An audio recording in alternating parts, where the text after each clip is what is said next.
네, 반갑습니다. 마지막으로 고별 설교할 수 있는 자리를 허락해 주셔서 진심으로 감사드립니다. 처음에 이제 사임을 하게 되면서 또 새로 부임하신 전사님을 보면서 제가 2년 전에 처음 부임했었던 그때의 감정이 좀 새삼스럽게 떠올랐습니다. 그때 제가 갖고 있는 그 마음에 들었던 감정은 이제 기대 반 또 두려움 반 이 감정을 가지고 부임했었던 기억이 납니다. 이것 중에 나누고 싶은 것은 두려움이라는 감정입니다. 두려움이라는 것은 우리 사람에게 몇 안 되는 본성 중 하나입니다. 그리고 우리들에게는 도움이 되거나 우리의 삶의 기반을 무너뜨리기도 하는 아주 미묘하며 복잡한 감정이 두려움입니다. 인간에게 만일 두려움이 없다면 우리는 이 세상 속에 살아남을 수 없을 것입니다. 자신을 거친 환경과 더 강한 대상으로부터 지킬 수도 없을 것입니다. 때문에 두려움은 사람을 성장시키고 사회를 발전시키는 동기이기도 합니다. 우리가 유치원에 다니는 어린이만 보셔도 쉽게 이해할 수 있을 겁니다. 저는 제 자녀에게 자동차가 하도 골목에 다니니까 자동차를 보며 피해야 돼, 무서운 거야 라고 알려주었더니 이제 주차장만 가서 아빠 손을 놓으면은 아빠 이러면서 달려와 손을 붙잡습니다. 그리고 자동차가 이 주변에서 자동차 엔진 소리만 들려도 얼른 손을 붙잡고 이 자동차 사이에 있는, 주차되어 있는 차 사이에 있는 그 인도로 도망갑니다. 아마 이것이 이제 수많은 자동차 사고로부터 자녀를 보호할 지혜가 아닌가 생각합니다. 아이에게조차도 두려움에 대한 본능은 그 아이를 자기보다 강한 다른 아이나 아니면 자동차의 위협이나 여러 가지로부터 그 삶을 지키는 아주 소중한 이 감정으로 우리들의 본능 중 하나로 작용하게 되는 것입니다. 이처럼 만약 인간에게 두려움이 없다면 우리는 성장할 수 없고 우리는 발전할 수 없을 것입니다. 그러나 반대로 보면 두려움이 가지고 있는 부정적 효과가 있습니다. 그것은 바로 공포입니다. 특별히 두려움은 알지 못한 미지로 인하여서 바로 공포라는 것을 우리들에게 주고 있기 때문입니다. 영어로는 if라 그러는데 우리나라 말로는 이제 만약이라는 가정을 달고 우리는 이야기합니다. 만약 이런 일이 생겼으면 어떡할 건데, 만약 이게 이렇게 되면 어떡하지? 이 만약이라는 것은 발생하지도 않은 일에 대하여 뭔가 끔찍한 상상을 불러일으키며 생각나게 합니다. 만약 이 두려움을 우리가 다스리지 못하게 될 때 우리는 개인적으로 삶을 포기하거나 가정이 깨어지게 됩니다. 사회적으로는 갈등이 발생하게 되고 전쟁이 발생하거나 사회의 질서나 사회 그 자체가 무너지기도 할 것입니다. 좀 더 쉽게 예를 들자면 배우자를 떠올리시면 됩니다. 우리가 부부가 싸움을 한 다음에 우리의 마음에 이런 생각이 들게 됩니다. 만약 이 사람을 믿고 살 수 있을까? 만약 이 사람이 지금과 같은 모습을 계속 가지고 있다면 어떻게 이 사람과 살 수 있지? 우리 이런 생각이 들 때가 있습니다. 이처럼 만약이라는 것은 우리에게 발생하지도 않는 일에 대해 공포감을 주고 거기에 대한 두려움을 가지고 먼저 상대방을 향해 공격적으로 반응하며 나오게 하는, 그래서 사회의 질서와 사회의 기반을 무너뜨리게 하는 그러한 기반이 되는 본능 중 하나이기 때문입니다. 때문에 두려움은 우리의 생존의 아주 필수 조건이자 위협적인 존재이기도 합니다.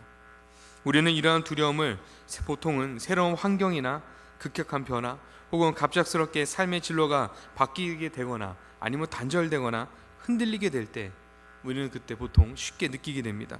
좀 더 예를 들자면 병원에서 지방간으로 간 수치가 높게 나왔습니다. 이 말을 듣는 순간에 우리는 이제 안 하던 운동을 하게 됩니다. 그리고 그렇게 좋아하던 인스턴트 음식도 우리는 조금씩 멀리하게 될 것입니다. 이처럼 갑자기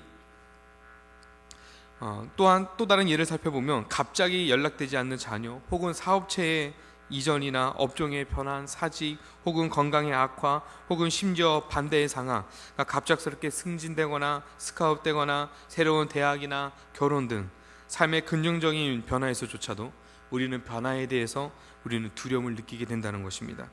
이때 많은 사람들은 이 두려움을 해결하기 위하여 자신의 담당 의사를 찾아가거나 아니면 자신의 펀드 관리자를 찾아가거나 혹은 선배의 지인을 만나거나 아니면 자신의 삶의 방식을 고수함으로써 그 두려움의 감정을 극복하고자 노력을 합니다.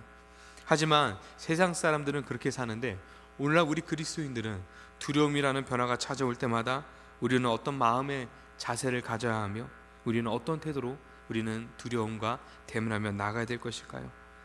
특별히 두려움이 만약이라는 그러한 친구를 만나 우리에게 공포의 위협을 주게 되었을 때 우리는 무엇을 의지하며 살아가야 되는 것일까요? 오늘 우리는 여호수아와 이스라엘이 직면하고 있는 두려움과 그들의 공포를 살펴봄으로써 우리가 그 삶의 지혜를 배우며 그 신앙의 지혜를 알아가길 진심으로 소망합니다. 우리가 먼저 같이 보고 싶은 말씀은 여호수아서 1장 1절부터 2절 말씀입니다. 우리 조금 길지만 다 같이 보도록 하겠습니다. 1장 1절부터 2절 말씀입니다. 준비 시작.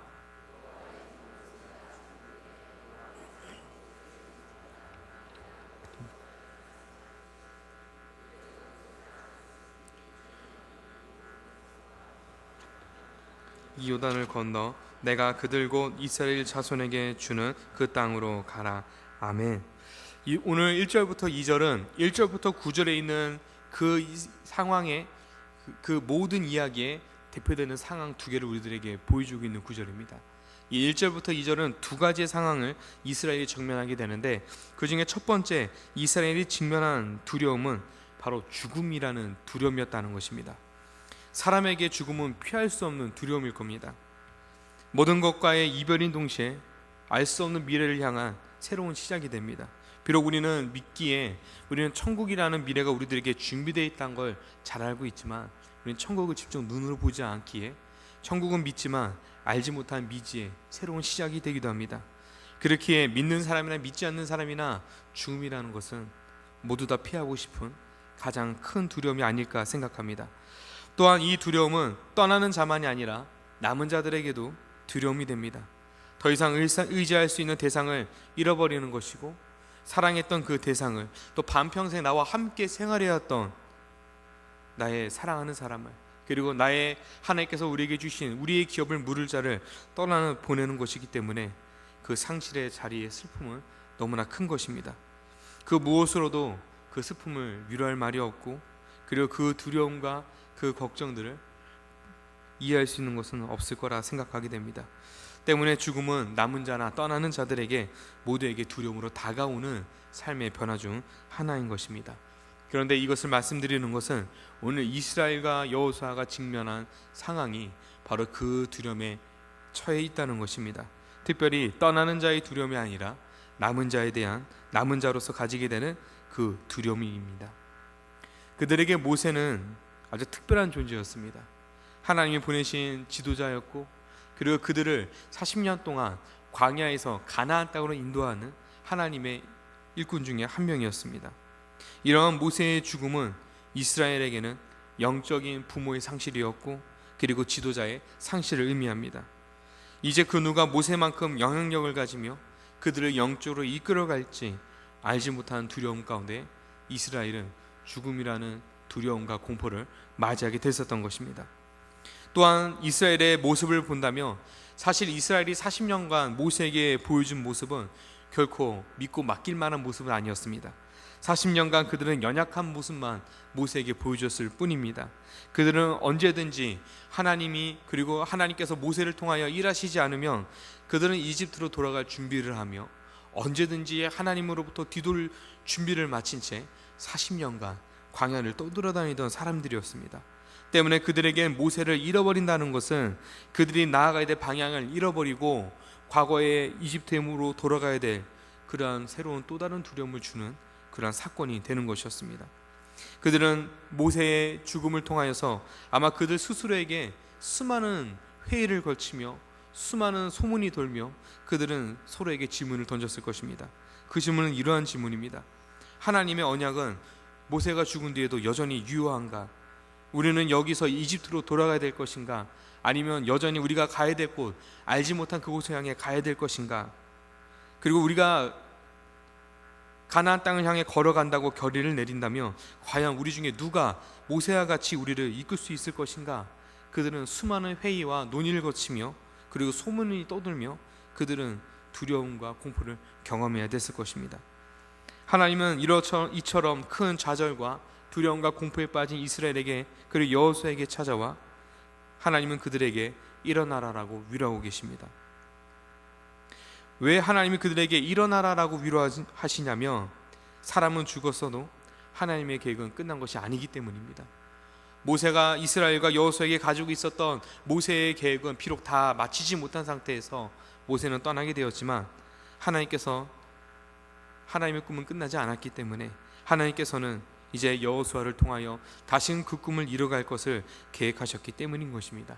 그래서 하나님은 2절에 가리켜서 더불어 일어나라라고 여호수아와 이스라엘을 위로하고 계시는 것입니다. 그리고 여호수아에게 아주 중요한 것을 하나님은 다시금 약속하고 계십니다. 그것은 이렇습니다. 이제 너는 이 모든 백성과 더불어 일어나 이 요단을 건너 내가 그들 곧 이스라엘 자손에게 주는 그 땅으로 가라, 그렇게 말씀하고 계시는 겁니다. 그리고 3절에는 이렇게 이어 말씀합니다. 내가 모세에게 말한 바와 같이 너희 발바닥으로 밟는 곳은 모두 내가 너희에게 주었노니라고 하나님께서는 이미 과거형으로 그 땅에 대하여 약속을 주고 계시는 겁니다. 하나님은 여호수아를 지도자로 삼으셨고, 그리고 조상의 약속이 아주 유효하다는 것, 즉 아브라함에게 주었던 그 언약이, 그리고 모세를 통해 구체화하며 이루어가고 있었던 그 언약이 모세가 죽은 이후에서도 지금도 여전히 유효하며 내가 너에게 다시금 확신시켜준다라고 말씀하고 있는 것입니다.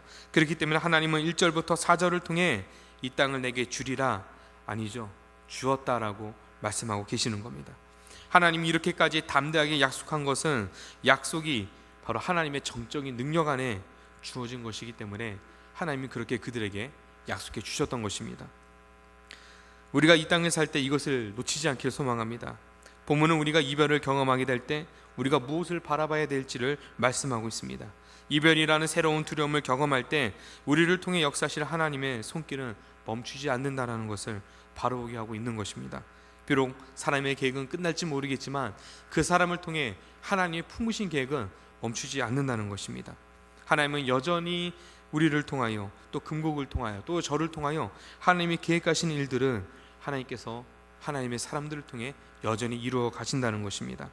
때문에 우리가 그 하나님의 손길을 항상 믿음으로 받아들이며 고백하며 살아가는 은혜를 누리길 진심으로 소망합니다. 이것은 우리의 개인의 가정의 사회에 적용해 보아도 동일합니다. 우리의 가정에서도 사랑하는 사람을 우리가 떠나보낼 때가 있는 것입니다. 때로는 사랑하는 직장을 떠나보내야 될 때도 있습니다. 그러나 기억할 것은 그 안에 계획된 우리의 생각과 계획은 그것으로 끝나지만, 그러나 하나님의 계획은 여전히 멈추지 않고 있으시다는 겁니다. 그러니까 우리가 직장이든 가정이든 우리의 만남에 대한 문제이든지 우리가 이 모든 만남과 헤어짐이라는 두려움 가운데 우리가 기억하길 원하는 것은 하나님의 꿈은 끝나지 않는다는 것입니다. 우리가 그 하나님의 꿈을 바라보며 소망하며 기대하며 우리가 오늘도 믿음으로 걸어가는 주의 백성들이 되길 진심으로 소망합니다. 이스라엘이 두려워하는 두 번째 것은 바로 하나님의 언약에 대한 상실입니다. 위에서 모세가 죽자 이스라엘은 가나안 땅을 두고 고민을 많이 했다라고 했는데, 그 이유는 가나안 땅이 이스라엘에 가지고 있는 의미가 아주 특별했기 때문입니다. 성경 곳곳에서는 가나안 땅을 바라보는 이스라엘 사람들의 모습들을 잘 보여주고 있습니다. 어떻게 보여주고 있냐면 바로 에덴에 사용된 그 생명수와 생명나무와 강줄기, 그리고 금은보화로 표현했었던, 에덴을 가리켰던 표현했었던 그 단어와 그 문장들이 바로 가나안 땅을 가리킬 때 그대로 그 특징들이, 그 표현들이, 그 단어들이 동일하게 쓰여 있기 때문입니다. 즉 이스라엘이 이해한 가나안 땅은 바로 영적인 에덴이었다는 것입니다. 에덴이라는 것은 무엇일까요? 하나님과 동행하며 하나님의 은혜 가운데 살아가는 땅을 말합니다. 즉 가나안 땅에는 하나님의 임재가 있는 곳이고, 하나님의 백성과 하나님과의 인격적 교제가 있는 곳이고, 그리고 그 하나님의 택한 창조물이 그와 함께 바로 하나님과 함께 사는 거룩한 땅이라는 것입니다. 이러한 부분에서 이스라엘 백성들은 가나안 땅을 바로 에덴과 같이 받아들이고 있는 것입니다. 아담과 하와가 하나님의 은혜로 지음받아 에덴에 세워졌듯이 이제 이스라엘은 하나님께 부름받아 하나님의 은혜로 세움받는 곳, 그것이 곧 그들이 정복할 가나안 땅이라는 것입니다. 그래서 이스라엘에게 가나안 땅은 성스러운 땅이며 그들의 몇 대를 거치든지 반드시 얻어야 될 언약의 땅이 되었던 것입니다.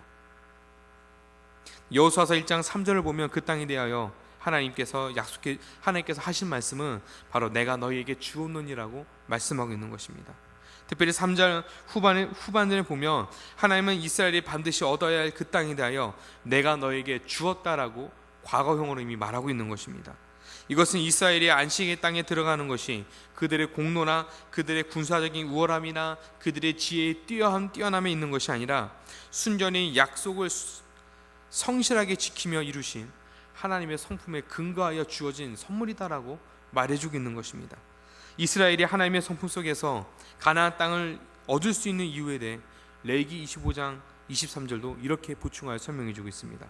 토지를 영구히 팔지 말 것은 토지는 다 내 것임이니라. 너희는 거류민이요 동거하는 자로서 나와 함께 있느니라 라고 레위기는 말씀하고 있습니다. 즉 땅은 누구의 것이라는 거죠? 하나님 것이라는 겁니다. 그렇기 때문에 하나님께서 그것을 그들에게 주었다라고 표현하고 있는 겁니다. 그리고 본문에 나오는 8절을 보면 후반절에는 이렇게 이야기합니다. 그 안에 기록된 대로 다 지켜 행하라. 그리하면 내 길이 평탄할 것이요 내가 형통하리라 라고 말씀하고 있습니다. 즉 하나님께서는 하나님의 신실하신 성품에 근거하여 가나안 땅을 너희에게 주었다라고 아직도 들어가지 않는 상황 속에 약속해 주고 계십니다. 그런데 하나님의 그 약속이 무조건적인 약속이 아니라 조건적 약속으로 주어졌다는 겁니다. 즉 우리 한번 8절 한번 같이 보도록 하겠습니다. 8절 말씀입니다. 준비 시작.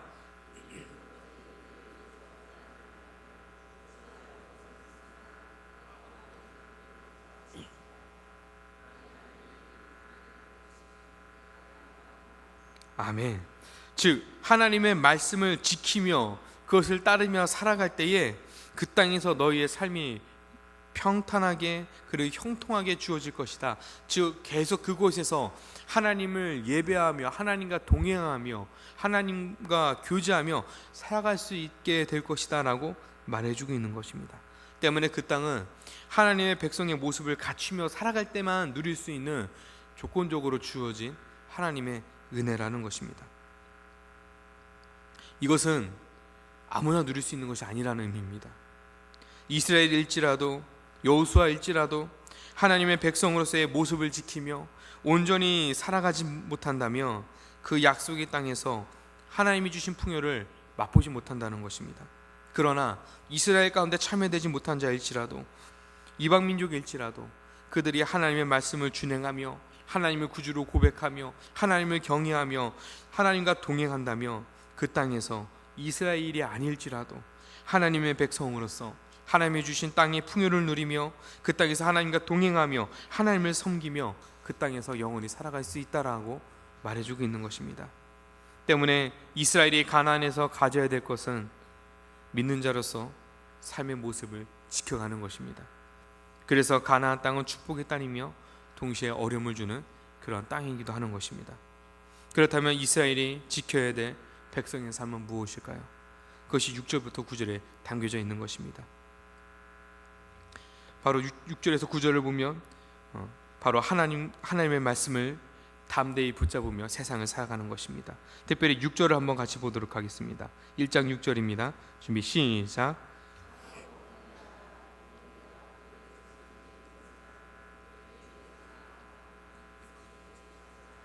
아멘. 우리 9절도 한번 같이 보겠습니다. 9절입니다. 준비 시작.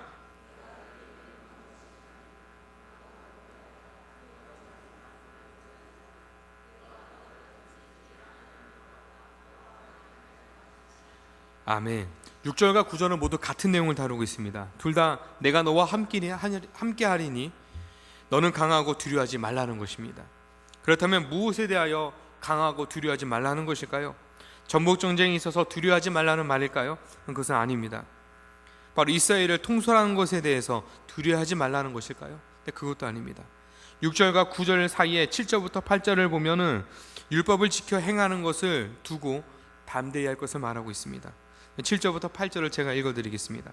강하고 담대하라. 너는 내가 그들의 조상에게 맹세하여 그들에게 주리라 한 땅을 이 백성에게 차지하게 하리라. 오직 강하고 극히 담대하여 나의 종 모세가 내게 명령한 그 율법을 다 지켜 행하고 우로나 좌로나 치우치지 말라. 그리하면 어디로 가든지 형통하리니 이 율법책을 내 입에서 떠나지 말게 하며 주야로 그것을 묵상하여 그 안에 기록된 대로 다 지켜 행하라. 그리하면 내 길이 평탄하게 될 것이며 내가 형통하리라. 아멘. 흔히들 율법하면 이스라엘이 지키는 딱딱한 그런 삶의 규칙을 떠올리게 되는데 여기서 이야기한 율법은 즉 가르침, 그러니까 모세를 통해 하나님께서 그들에게 주셨던 모세오경, 즉 성경을 말하고 있는 것입니다.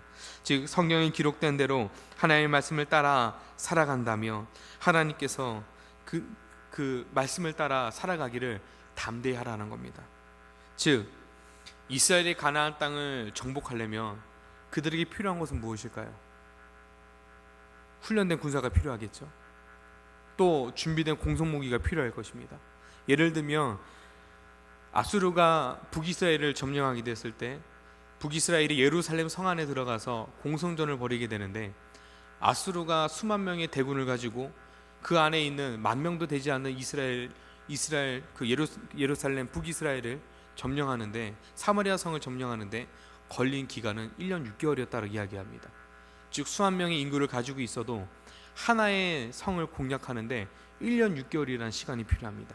그럼 그 시간 동안 이 수만 명의 군사를 먹일 음식이 필요하겠죠.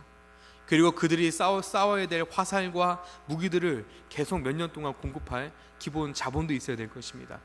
그리고 공성전을 하려면 벽을 허물 무기도 만들어 그 벽도 허물어야 됩니다. 1년 6개월이라는 기간 동안에 그 벽을 허물어야지만 그 성문을 열고 성 안으로 들어갈 수 있는 것입니다.